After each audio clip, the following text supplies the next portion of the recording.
ನಮಸ್ಕಾರ ಸ್ನೇಹಿತರೆ. ಬಾಂಗ್ಲಾ ವಿರುದ್ಧ ಟೀಂ ಇಂಡಿಯಾಗೆ ಭರ್ಜರಿ ಗೆಲುವು. ವಿಶ್ವಕಪ್ನ ಸೆಮಿಫೈನಲ್ಗೆ ಎಂಟ್ರಿ ಕೊಟ್ಟ ಟೀಂ ಇಂಡಿಯಾ. ವಿಶ್ವ ದಾಖಲೆ ನಿರ್ಮಿಸಿದರು ಹಾರ್ದಿಕ್ ಪಾಂಡ್ಯ. ಹಾಗಾದರೆ ಸುದ್ದಿಯ ಸಂಪೂರ್ಣ ಮಾಹಿತಿ ಏನು? ಅಷ್ಟಕ್ಕೂ ಭಾರತ ಹಾಗೂ ಬಾಂಗ್ಲಾ ನಡುವಿನ T20 ವಿಶ್ವಕಪ್ನ ಸೂಪರ್ 8ರ ಪಂದ್ಯ ಹೇಗಿತ್ತು ಗೊತ್ತಾ? ಹೀಗೆ ಇದರೆಲ್ಲದರ ಬಗ್ಗೆ ಇವತ್ತಿನ ಈ ಒಂದು ವಿಡಿಯೋದಲ್ಲಿ ತಿಳಿಸ್ಕೊಡ್ತಾ ಹೋಗ್ತೀನಿ. ಹೀಗಾಗಿ ದಯವಿಟ್ಟು ಈ ವಿಡಿಯೋವನ್ನ ಕೊನೆವರೆಗೂ ನೋಡಿ ಸ್ನೇಹಿತರೆ.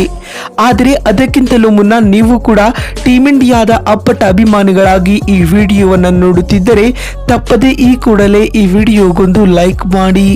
ಹೌದು ಸ್ನೇಹಿತರೆ, ಆಂಟಿಗೋವಾದ ಸರ್ ವಿವಿಯನ್ ರಿಚರ್ಡ್ಸ್ ಅಂತಾರಾಷ್ಟ್ರೀಯ ಮೈದಾನದಲ್ಲಿ ನಡೆದ ಭಾರತ ಹಾಗೂ ಬಾಂಗ್ಲಾ ನಡುವಿನ ಸೂಪರ್ 8ರ ಸುತ್ತಿನ ಮಾಡು ಇಲ್ಲವೇ ಮಡಿ ಪಂದ್ಯದಲ್ಲಿ ರೋಹಿತ್ ಶರ್ಮಾ ನಾಯಕತ್ವದ ಟೀಂ ಇಂಡಿಯಾವು 50 ರನ್ಗಳ ಅಮೋಘ ಜಯ ಸಾಧಿಸಿದೆ.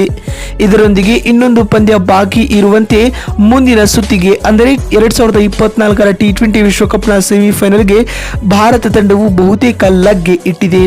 ಸೂಪರ್ 8ರ ಸುತ್ತಿನಲ್ಲಿ ಭಾರತ ಇದುವರೆಗೂ 2 ಪಂದ್ಯಗಳನ್ನು ಆಡಿದ್ದು ಆ 2 ಪಂದ್ಯಗಳಲ್ಲಿಯೂ ಗೆಲುವು ಸಾಧಿಸಿದೆ.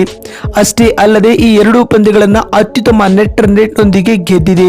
ಹೀಗಾಗಿ ಭಾರತ ಸೆಮಿಫೈನಲ್ಗೆ ಇರುವುದು ಖಚಿತವಾಗಿದೆ. ಇನ್ನು ಈ ಪಂದ್ಯದಲ್ಲಿ ಮೊದಲು ಬ್ಯಾಟಿಂಗ್ ಮಾಡಿದ ಟೀಂ ಇಂಡಿಯಾ ನಿಗದಿತ 20 ಓವರ್ಗಳಲ್ಲಿ 5 ವಿಕೆಟ್ ಕಳೆದುಕೊಂಡು 196 ರನ್ ಕಲೆ ಹಾಕಿತು. ಈ ಗುರಿಯನ್ನ ಬೆನ್ನಟ್ಟಿದಂತಹ ಬಾಂಗ್ಲಾ ಪಡೆಯು 146 ರನ್ ಗಳಿಸಲಷ್ಟೇ ಶಕ್ತವಾಗಿ ಸೋಲೊಪ್ಪಿಕೊಂಡಿತು.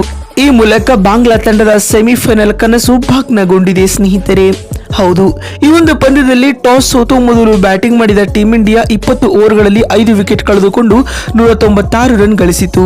ಬಾಂಗ್ಲಾದೇಶ ವಿರುದ್ಧ ಟೀಂ ಇಂಡಿಯಾದ ಎಲ್ಲಾ ಬ್ಯಾಟ್ಸ್ಮನ್ಗಳು ಸ್ಫೋಟಕ ಬ್ಯಾಟಿಂಗ್ ನಡೆಸಿದರು. ಸೂರ್ಯಕುಮಾರ್ ಯಾದವ್ ಅವರನ್ನ ಹೊರತುಪಡಿಸಿ ಉಳಿದ ಎಲ್ಲ ಆಟಗಾರರು 2 ಅಂಕಿ ಮೊತ್ತ ಕಲೆ ಹಾಕಿದರು. ತಂಡದ ಪರ ನಾಯಕ ರೋಹಿತ್ ಶರ್ಮಾ ಮತ್ತು ವಿರಾಟ್ ಕೊಹ್ಲಿ ಉತ್ತಮ ಆರಂಭವನ್ನ ನೀಡಿದರು.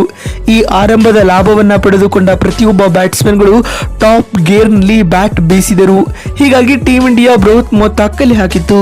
ಟೀಂ ಇಂಡಿಯಾ ತಂಡದ ಪರ ಉಪನಾಯಕ ಹಾರ್ದಿಕ್ ಪಾಂಡ್ಯ ಇನ್ನಿಂಗ್ಸ್ನ ಕೊನೆಯ ಎಸೆತದಲ್ಲಿ ಬೌಂಡರಿ ಬಾರಿಸುವ ಮೂಲಕ ಅರ್ಧ ಶತಕ ಪೂರೈಸಿದರು. ಅಂತಿಮವಾಗಿ ಹಾರ್ದಿಕ್ 24 ಎಸೆತಗಳಲ್ಲಿ 4 ಬೌಂಡರಿ ಹಾಗೂ 3 ಸಿಕ್ಸರ್ಗಳ ನೆರವಿನಿಂದ ಅಜೇಯ 50 ರನ್ ಬಾರಿಸಿದರು.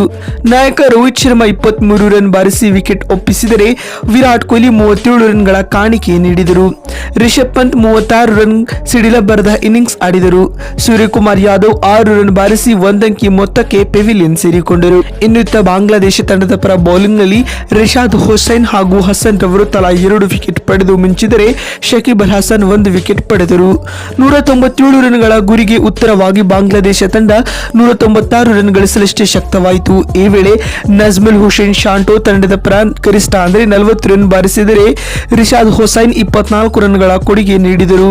ಮತ್ತೊಂದೆಡೆ ಇತ್ತ ಟೀಂ ಇಂಡಿಯಾ ತಂಡದ ಪರ ಬೌಲಿಂಗ್ ನಲ್ಲಿ ಕುಲ್ದೀಪ್ ಯಾದವ್ ಗರಿಷ್ಠ ಅಂದರೆ 3 ವಿಕೆಟ್ ಪಡೆದರೆ ಹರ್ಷದೀಪ್ ಸಿಂಗ್ ಮತ್ತು ಜಸ್ಪ್ರೀತ್ ಬುಮ್ರಾ ತಲಾ 2 ವಿಕೆಟ್ ಪಡೆಯುವಲ್ಲಿ ಯಶಸ್ವಿಯಾದರು ಮತ್ತು ಆಲ್ರೌಂಡರ್ ಹಾರ್ದಿಕ್ ಪಾಂಡ್ಯ 1 ವಿಕೆಟ್ ಕಬಳಿಸಿ ಮಿಂಚಿದರು.